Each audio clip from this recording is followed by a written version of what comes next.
Abrakadabra, sebuah kata yang familiar banget di telinga kalian, bukan?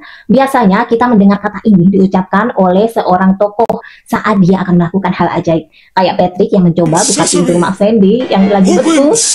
Salah. Tapi kalian penasaran nggak sih sebenarnya apa sih arti dari kata aneh ini? Dan dari mana asalnya? Nah, jadi aku nemu artikel menarik nih ya dari website Nat Geo Indonesia. Bahwasanya kata ini pertama kali muncul dalam tulisan Quintus Serenus Sammonicus lebih dari 1800 tahun yang lalu, dan pada awalnya pengucapannya kata ini bukan untuk menciptakan keajaiban, tapi untuk menyembuhkan orang yang sakit demam. Nah, sosok yang bernama Quintus Serenus tadi adalah seorang guru besar bagi anak-anak yang nantinya menjadi kaisar Roma, Geta, dan Caracalla. Karena posisinya yang tinggi, itulah yang akhirnya menambah nilai dari semua kata yang ia katakan.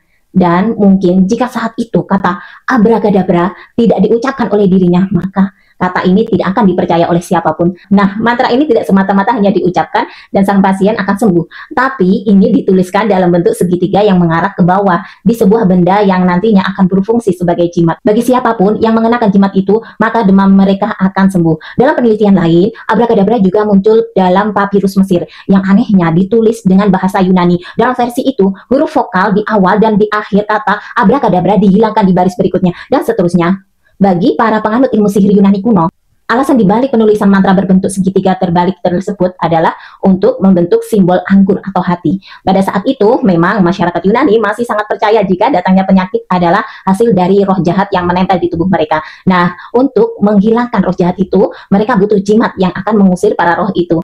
Sebenarnya tidak ada roh pun penyakitnya juga hilang juga kan? Tapi asal-usul kata ini ternyata lebih kompleks dari itu. Masih banyak sekali perdebatan tentang apa arti kata ini sebenarnya. Ada yang mengira jika kata ini itu berasal dari frasa Ibrani, Ebrakadabri, yang berarti aku menciptakan ketika aku berbicara. Pendapat lain mengatakan jika kata ini berasal dari kata Afragavra, sebuah frasa bahasa Arab yang berarti aku akan menciptakan manusia. Seorang sejarawan abad pertengahan bernama Dunskammer mengatakan jika abrakadabra bisa berasal dari frasa Ibrani, yaitu ha-brakah, dabarah, yang berarti nama yang diberkati dan dianggap sebagai nama yang ajaib. Dan bagi orang-orang penganut Kristen awal, kata-kata dari bahasa Ibrani itu memiliki arti penting di ajaran agama mereka. Pasalnya mereka percaya jika bahasa Ibrani adalah bahasa Tuhan. Dan benar saja, sampai abad ke-16 jimat bertuliskan abrakadabra masih eksis digunakan oleh penduduk Yunani di Italia, tapi bukan digunakan untuk praktik sihir, melainkan obat pencegah demam. Bahkan di London pada abad ke-17 jimat ini sangat dipercaya oleh masyarakat setempat sebagai pencegah penularan segala penyakit.